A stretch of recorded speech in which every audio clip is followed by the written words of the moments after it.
Heels clicked on the tile floor, a sharp, staccato rhythm that seemed to slice through the heavy silence of the house. The door had barely latched behind her when the sound began. She didn't see him at first. A shadow submerged in the darkness of the living room, the muted glow of the television flickering across his face. A lone gazelle, pursued by an unseen predator, danced across the screen in a ballet of fear. He found the metaphor fitting. She hummed a tune he didn't recognize, a melody of careless joy that felt like a slap in the face. A bag of takeout landed on the kitchen counter with a soft thud. The scent of expensive truffle, a delicacy he knew she'd never hide, filled the air. Her eyes then caught on the object lying on the coffee table, an ivory envelope sealed with a splash of crimson wax. She froze, a statue in the beam of the TV's light. Her hand hovered over it, a hesitant bird, before her eyes darted to the couch. Only then did the hum die in her throat. She saw him, waiting. "You opened it?" she asked, her voice a fragile whisper. "No," he lied, the word a blade cutting through the air. She sat opposite him, her composure a mask of porcelain. She crossed one leg over the other, a pose of professional detachment, as if this were a business meeting, not the moment her life would shatter. "A wax seal," she said, a faint smile playing on her lips. "I didn't expect you to be so theatrical." He didn't respond. He simply pressed a button on a small remote in his hand. The TV screen remained dark, but a projector behind her whirred to life. On the wall, the footage began. It wasn't graphic or violent. It was simply damning.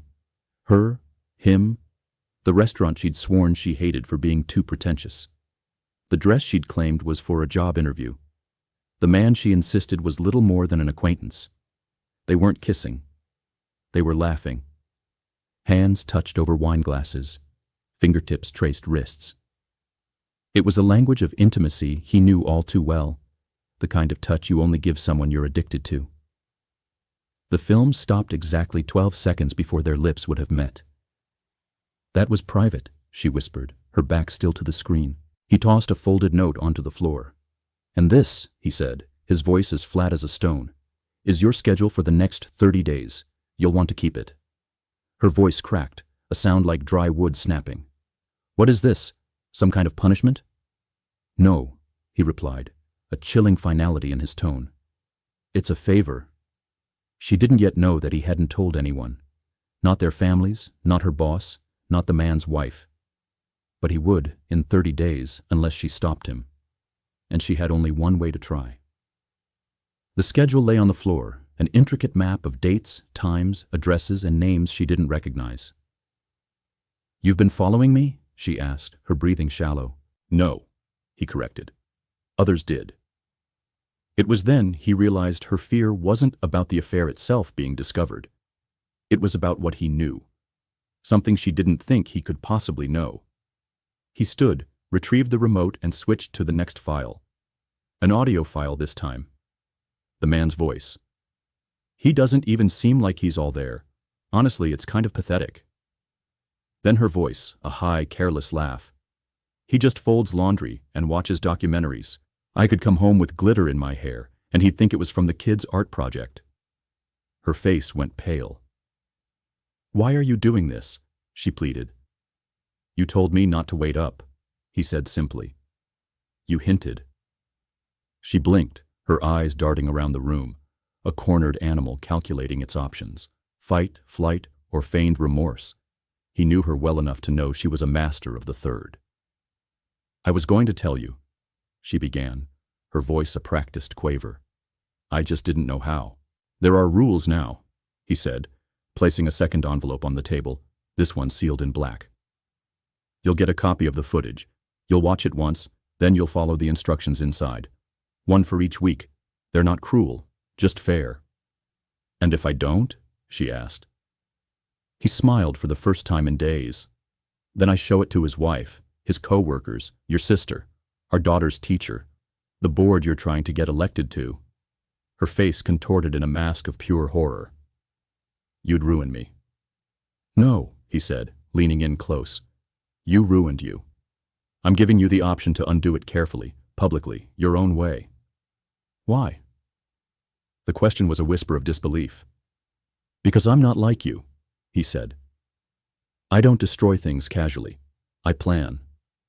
For the first time since he'd known her, she looked truly terrified, not of what he held over her, but of what she had finally realized, that he had stopped being weak the moment she stopped pretending he mattered.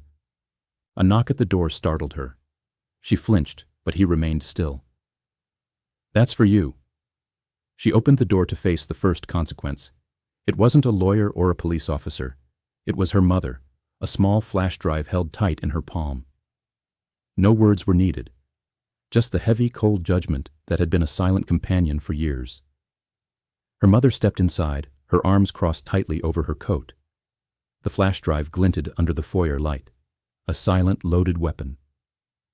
"Where did you get that?" the wife asked, her voice cracking. Her mother was already suspicious, had been for a while. This was simply confirmation. "I didn't watch it," her mother said, her voice clipped. "He said it wasn't for me, said it was yours." The flash drive hit the marble countertop with a sharp clack. "Did you really think I wouldn't notice? You were practically glowing every time you left the house." The wife shrank, a slow and painful collapse. "I didn't plan it," she said, reverting to a tired script. "It wasn't supposed to happen." "But you meant to lie every night," he interjected, stepping into the light. "Every morning, that was the choice." She turned to him, her eyes glassy. "And this is justice?" "This is me giving you the opportunity to bury it on your own terms," he said calmly. "Bury what?" her mother demanded. "Silence," he replied, letting the word hang in the air, the kind that split seconds wide open. Finally, she broke. "I'll do it," she whispered. "I'll tell the truth, one piece at a time." "And if she doesn't?" her mother asked. "Then the flash drive goes public," he said, slipping it into his pocket. "And the photos and the texts, all of it, no edits." "He's not going to stop calling," she muttered, a new flicker of terror in her eyes. "Let him," he said. "He's not your problem anymore." She was shaking now, not from panic, but from shame. It was the first real crack. "I'll start tonight," she said. "Our daughter," he stated, and for the first time, tears welled in her eyes. She wasn't crying for him or for herself. She was crying for the version of herself she could no longer protect. He stepped onto the porch, leaving her to her mother and her grief. He breathed in the cold autumn air, a bitter welcome. He saw a car across the street, lights off, engine off. He knew it was him. He walked slowly, crossing the lawn, and leaned on the hood. "You're Everett, right?" the man asked. "I'm going to say this once," he said. "You're not part of her story anymore. Whatever fantasy she sold you, it's over. She's going to fix what she broke, privately, thoroughly, and you're going to disappear." "Is that a threat?" the man laughed. "No," he said. "It's a reality. There's a folder on your boss's desk, and unless you drive away in the next 30 seconds, he's going to open it tomorrow." The smile on the man's face vanished. The passenger in his car shifted uncomfortably. He turned the key, and the car pulled away, not with a squeal, but with a quiet, slow surrender. He returned to the house to find their daughter coming down the stairs, her eyes swollen. She walked past her mother without a word and hugged him tight. She didn't need to ask questions. She already knew who was still standing. The next morning, the house felt hollow. She paced downstairs, lost without the lies to tend to. He slid her phone across the table, a second number she'd never given him, found tucked under a hoodie. She didn't panic. She calculated. She adjusted. She had done this before. He understood now. It wasn't just one affair. There were at least 4 names in the folder he'd found on her cloud drive. She wasn't addicted to a person, but to the attention, the performance, the secrecy. She had built a second identity just to feel alive in the one she had with him. He wasn't exciting, he was dependable, and for that he was erased. He pulled down a box from the hall closet, taped shut. Inside were photos of her, selfies and screenshots from conversations with different men. He resealed it and wrote a name on top. Teresa, her therapist. This wasn't blackmail, it was a final, devastating truth. When he told her, she went pale. "I'm trying to save whatever version of you still remembers what it means to be honest," he said. Later, she came to him. "There's one you didn't read," she said. "It's printed, handwritten, in the nightstand." It was a letter she had written and torn up, a map of how far she'd gone before even stepping out the door. It didn't apologize. It confessed a profound loneliness. "I miss the way I used to look at you," it read. "I miss wanting to be home." He folded the letter and looked up at her. Her eyes pleaded for a response, but his said, "Too late." Betrayal wasn't just the infidelity. It was the moment he realized she had stopped believing he was worth the truth a long time ago. That night, they ate in silence. The next morning, he handed her a manila folder, thick with the proof of her web of lies. "You either tell the truth to the people who still believe in you, or I send this to all of them." He walked away into the cold air of the backyard. When he returned, she was on the floor, trembling. "I called them," she said without looking up. "The board. I told them there's something they should hear from me directly." She looked up, and he saw no defense in her eyes, only terror. He turned away again, knowing he could only carry her so far before she would become the reason he drowned. The day she told the truth, it rained. She stood before the community board, 12 people who had trusted her. She didn't cry, she didn't deflect. She told them she had betrayed her marriage and her position.